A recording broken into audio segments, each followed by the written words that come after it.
Alrighty, everyone. Welcome back to DSP versus the Internet. This may or may not be the final part.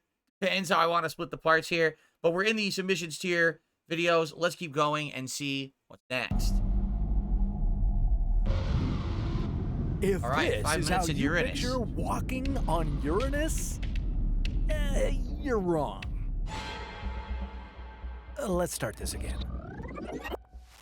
Are you ready to take a trip to the outer regions of the solar system? To explore the weirdest planet in our cosmic neighborhood? To venture down into a strange journey? First, you'd have to spend 10 long years in a spaceship, speeding toward the outskirts of the solar system. If you're lucky, you might even pass Jupiter and Saturn on the way. All right, let's see the Your mantle is made of watch water, part. ammonia, and methane ice. It would be pitch black in here, and thanks to the extreme gravity, you wouldn't be able to move a muscle. And it would still be incredibly cold. What you should be worried about is the immense pressure that would be rapidly increasing the closer you got to the planet's center. Huh. It So would it's a squish gas you center? before you ever got to the core. Being crushed by Uranus. I always thought it would be way nicer.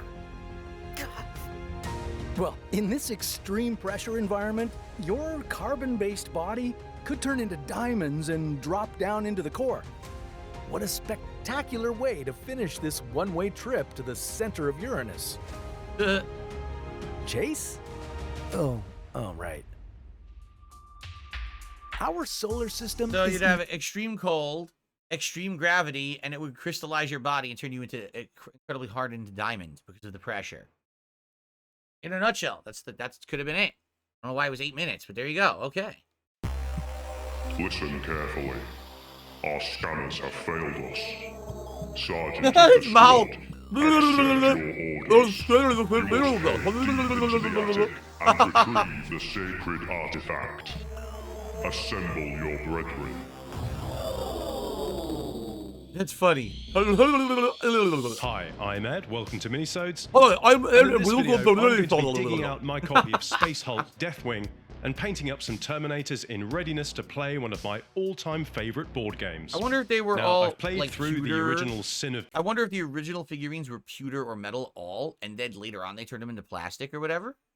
Damnation campaign with my Blood Angel Terminators, and even had a go at one of the scenarios in the incredibly rare and awesome Space Hulk Campaigns book. But I've never Campaigns. played through the Deathwing missions found in this supplement.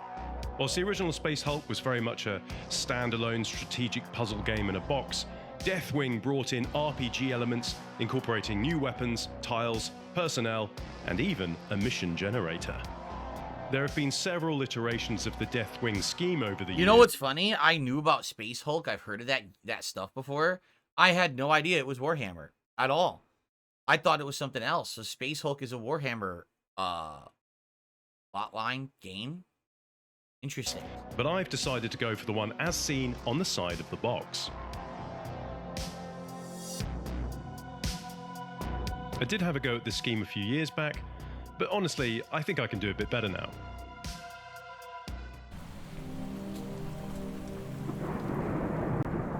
What the hell's this? Care about this? Show me the figures. X Squad. Yeah, see, are they pewter? No, it's plastic, but it's a metal-looking plastic? I can't tell. It looks plastic, but it looks like they have like that metal stuff in it, make it look metallic, but it's not. So they come all separate pieces. You have to glue them together. Oh, I didn't know that. I thought they all came intact. So it's like little mini models you have to do.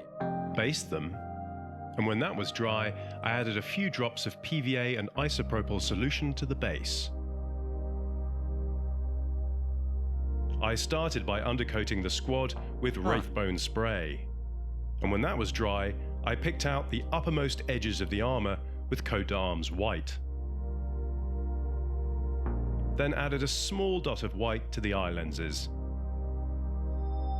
I also hit the exposed parts of clutter on the base.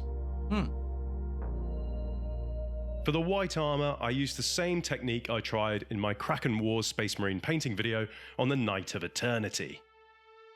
I mixed up 1 part Basilicum Grey with 4 parts of contrast medium. I then applied this carefully to the armored areas. What does that do?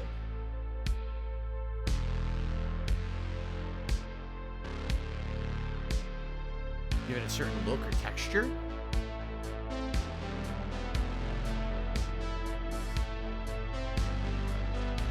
I then painted the armor joints, cabling, and various bits of weaponry Black Legion.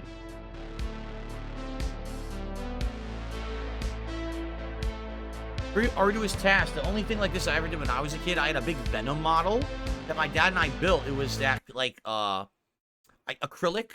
model. So you had to glue the pieces together first, and then once it was all dried, then you had to hand paint it. And we hand painted everything like black. We hand painted between the Venom logo, the mouth, the teeth. We had to paint the big tongue coming out. We had to paint like a pinkish color. And it was very fun to do, but it was very arduous because you have to do like multiple coats, and it was big. It was the model was like this tall. So it took a while to paint the thing. But it was fun when we did it together. It just took a long time to do, but man, it looked great when we were done with it.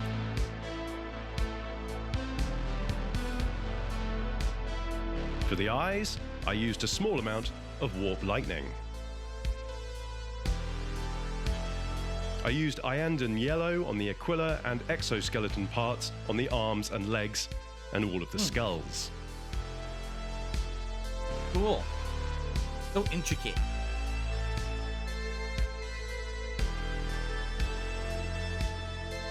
At this point, I went over the glowing eye effect with several thin coats of white just to pare that down a bit.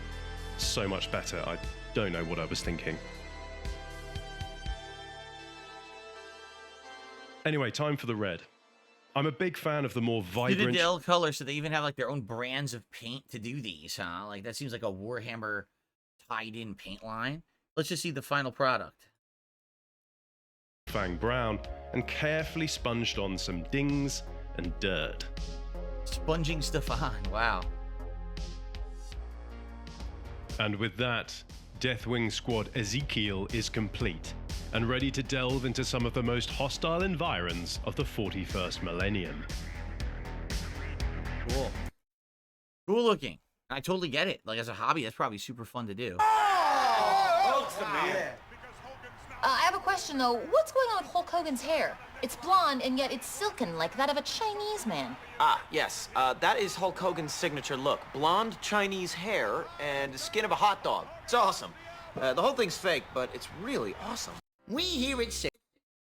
That's it? That was it. That was the clip. Well, we can't get shut down for an 18-second clip.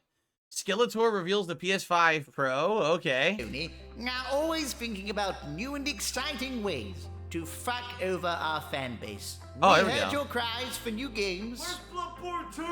And we decided to ignore them. Instead, what we decided to focus on was getting in our own way. We wish to design the world's first quadruple A gaming console. Why did we call it that? Because that's the sound you'll make when you see the price. Fuck all of you, you'll buy it anyway. This is the PS5 Pro, the future of mediocre gaming. The first thing you'll notice is the lack of features. For instance, you are all probably saying, holy fucking shit, where the fuck is the disk drive? We don't know. But you might also notice these lines right here. What are stupid these? lines? Well, these were meticulously designed to replicate the lines of coke that we were doing in the back when we designed this thing. I did several lines of a hooker's clunge that day. No, It was do you know what it is? It's supposed to look like racing stripes or spoilers. They're trying to make it look like, oh look, it's a better, faster, hipper console. Look at the lines on it. That's like what a child wants, right? Like that's what who wants it on a game console? Like what are you talking about? Well, who would want that? fucking awesome. But unfortunately, we didn't stop there. Look here. This is a 3D composite render of an NPC on the PS5 currently. And here is that same model on the PS5 Pro. Amazing.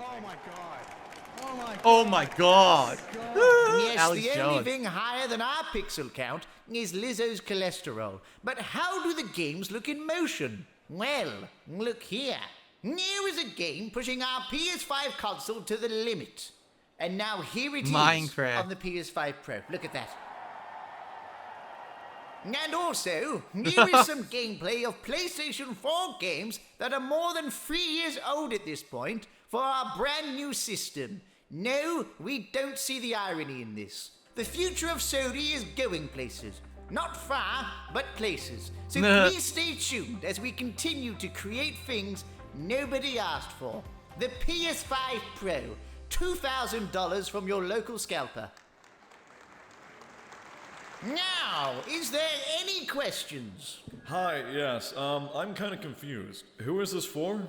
Like, anyone who's a fan of your games already owns a PS5, and if you cared that much about graphics, you could just buy a high-end PC for cheaper, and it will probably run better. I'm here for the games, so, where is Parappa the Rapper free? Games? Oh, shit. Did somebody say The Last of Us 2? I said, did somebody say... Nobody cares.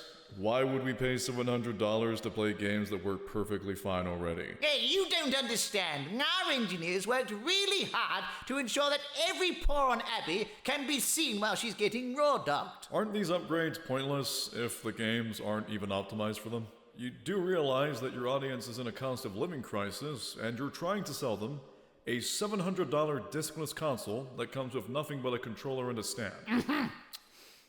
What do you mean it doesn't come with the fucking stand? Your original comes with a stand, a disk drive, and it's half the price. Your Pro version can't even stand up. Fuck you! Our sweatshop workers produce top-quality plastic stands. So, what you're selling to us is a console that your audience already owns a version of, that most developers will not optimize their games for, and whose biggest selling point is how it can make a 4-year-old game look a bit better. Exactly! What part of this aren't you getting? All of it? Well, will you say that after you see our biggest announcement? Oh god, there's more? There is Forza Horizon 7. That's Gran Turismo. Looking like fucking dog shit on the PS5. And here it is on the PS5 Pro.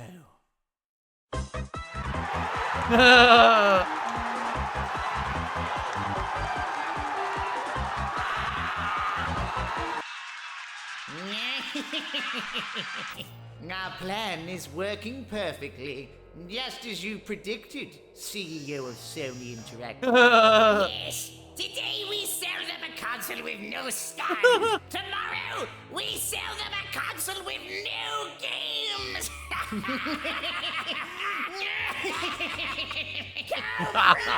The ultimate team up. The ultimate 1980s team up. That would be perfect. Oh, let's see here. I see the dollar tip from The Dark Side Child Returns. Did you ever see The Good Doctor or Bates Motel before? I saw some of Bates Motel season 1, but never finished it, and I've never seen The Good Doctor. Which one is your favorite and why? I'd say Bates Motel because I never saw The Good Doctor. Does video game music, OSTs, or video game comparisons count? I'm wondering. I'm not a diehard gaming enthusiast. I would get the PS5 Pro. I'm not sure what you mean. If you mean for video submissions, yeah, OST should be fine. As long as they're not something that's going to get blocked on YouTube, and I have no idea what is or isn't. We've listened to some music and stuff before, I believe, and haven't had an issue. It really depends on the amount as well. Like listening to a small clip versus a longer clip, right? Listen to 20 minutes of a game 25 seconds of a game soundtrack versus the whole song that's 5 minutes long. Okay. All right, let's keep going. I actually like that video. That was a good one. Hey Guilos, welcome back to the most subscribed channel on YouTube.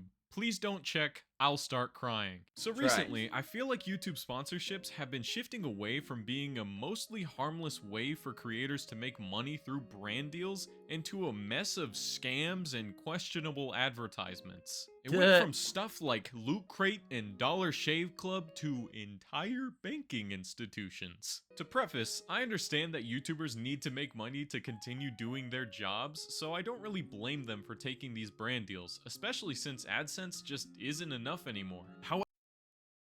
I wanted to see what that said. I gotta go back. I understand that YouTubers need to make money to continue doing their jobs, so I don't really blame them for taking these brand deals, especially since AdSense. Look at this. Why YouTubers' ad revenue is down despite streaming boom by Salsa Madwar. There are high barriers to enter. To be eligible for AdSense, you have to have more than 1,000 subscribers and 4,000 valid watch hours in the past year. You need to be part of the YouTube Partner Program and follow all of YouTube's channel monetization policies and community guideline policies. Luckily for me, I have an AdSense already, but I would still need to qualify for the Partner Program. YouTube takes a cut of your ad revenue. That's correct. You're underpaid. YouTubers are less than U.S. poverty line and takes millions of U.S. What? That's the only reason you would say YouTubers earn less than U.S. poverty line is because most YouTubers don't make anything. Or the ones that are in the partner program usually are not big. They make a few bucks here or there. But there's YouTubers who make way more than the poverty line, including me. No spoiler here. And you can get demonetized. Yes, that is a problem. Getting demonetized is a constant issue for YouTubers. AdSense just isn't enough anymore. However, I do feel like they have a responsibility to research a product they're about to advertise before they push it to their impressionable audience. Exactly the amount right. of influence these people have, they should be a lot more careful with what they're advertising. Exactly right. He has hit it on the head. Just because you're trying to make a living doesn't give you the right to be irresponsible with the power you have, because you have power over your audience. If your audience likes you and your content, they're going to believe that the products that you're giving to them or offering to them are good or quality and not scams. It is the responsibility of the YouTuber to vet the sponsor before they take on the sponsor. And it is their fault if they push a scam on their viewers. Period. Sorry, it's just true. For instance, let's talk about balls. Manscaped is a company that sells male grooming products aimed at the below-the-waist region, famous for their tagline, "Your balls will thank you." It was founded in 2017 after the CEO saw a gap in the space of male hygiene for male grooming needs. Nah. Electric razors aren't anything new, but Manscaped grew to popularity due to their extremely blunt and humorous marketing and sponsorships by influencers. By acting like this was something new, they were able to capture the attention of a ton of people. The trimmers that they advertise are pretty expensive, ranging around $100 and then eventually dropping. Why would you pay $100 for a simple hair trimmer? That, I'm not even kidding you. You can go to a discount store. Like, you can go to, like, Marshall's or Ross or Burlington or, I mean, probably even Walmart. You could get that for like 20 bucks. Why on earth would you pay $100? And they're all the same. But they'll have the comb attachments. They're waterproof. You can use them in water. They'll have a power adapter. It's exactly the same. It's literally the same product. You paid $80 more for it. What the hell? When the next iteration releases. For reference, this is how expensive the newest lawnmower is compared to the Philips Norelco, which is an electric razor Yeah, the Philips Norelco was $40. brand that's been around since the 1940s. Right. The Manscaped product is over double the price of the one that's regularly available in stores. But hey, at least the Manscaped one has a spotlight LED, and we all know that we shave the most delicate part of our bodies in the dark, right? On top of being extremely overpriced, they're also not safe for you to use on your balls. Please do not use these on your balls or any other private areas. The marketing would have you believe that it's completely safe for you to shave your sensitive areas with this razor on account of them saying that's a sharp blade. You can see that's not protective. That's open. That's a sharp blade. If you touch your skin, you will cut yourself. You will cut your sack with that. What they're expecting you to do is, I'm not kidding, like stretch out the skin. And then, I know this looks gross because you know what this is simulating. So you're stretching out the skin and then you're taking it at an angle in the air and shaving the hair in the air. It's not like shaving your face. You can't do that. If you do that, you will actually cut your ball sack.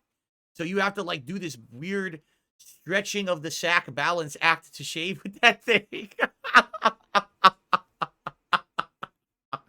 There you go.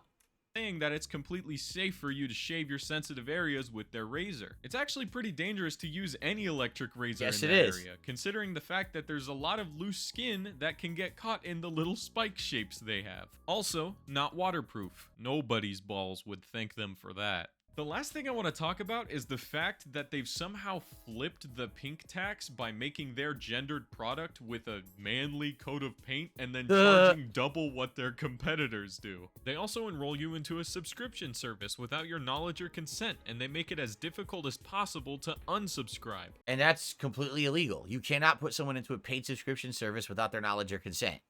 Awesome. Just don't buy Manscaped at all. Their products already exist elsewhere with much better quality, affordability, and accessibility, and also... Let's watch like one more. I don't want to watch all of these.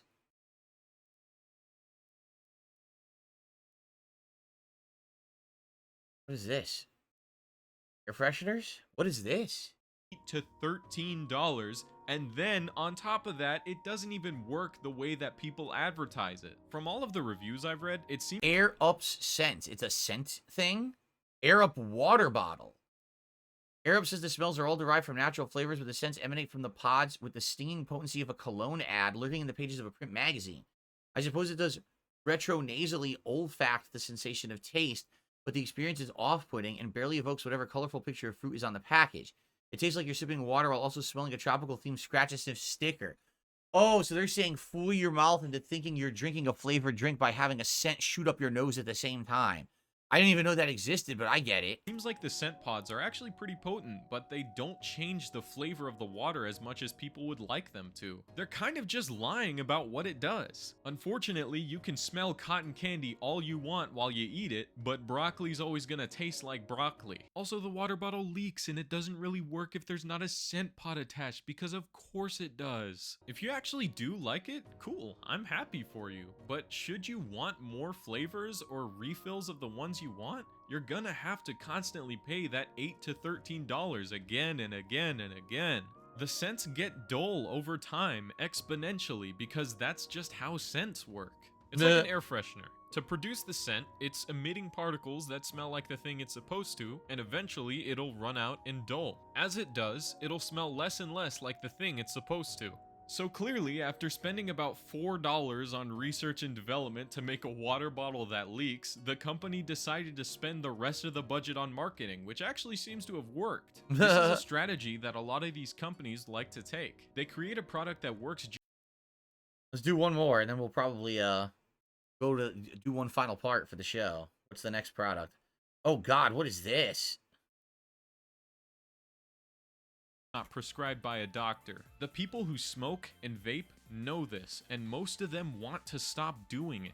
And this company has reached out to influencers to advertise to their, again, very young, impressionable audience that this is the cure to their addiction.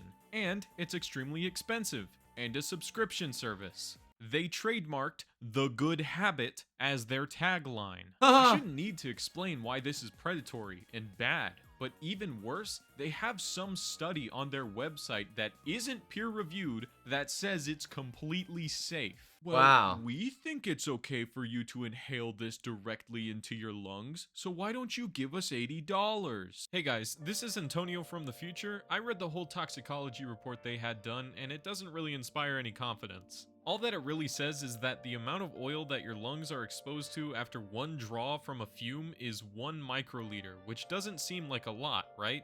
Let's imagine a person takes a draw of this thing 30 times daily. That would mean that their lungs are exposed to 30 microliters of essential oil every day at maximum. In 33 days of using this thing, or about a month, you will have exposed your lungs to about 1 milliliter of an essential oil, which, by the way, those aren't regulated, so you have no idea what could be in them other than the extract they claim to be. There is nothing stating whether or not this is safe for you to use, but they still have it listed under their safety section. What is with all these things that want to replace smoking, right? So don't smoke cigarettes, smoke cloves. Don't smoke cloves, smoke a cigar. Don't smoke that, do a hookah. Wait, all that's bad for you because it's smoke. Vape. Oh, wait, the vaping's actually bad for you too, so do essential oil. No, if you put anything regularly into your lungs besides oxygen, you're going to poison your lungs. You understand? Lungs are made to inhale oxygen. That's literally it. They're not supposed to do anything else. So any other substitute you're putting in there, you're poisoning yourself. Maybe it's different levels and you know, percentages of poison. It's still poison. So you're going to hurt yourself no matter what. I don't care if it's essential oil. It's not safe. Nothing will be safe. These people are dumb. This is a good video because I like the different scams he's exposing and how stupid they are. All right. When we come back, the final part of DSP versus the internet for the week. This has been a great episode with a lot of variety. And I'll see you in the next part, see how far we can get. Maybe we'll get through everyone's videos. I don't know, but we'll find out next part. See you then. If my mouse works. See you then.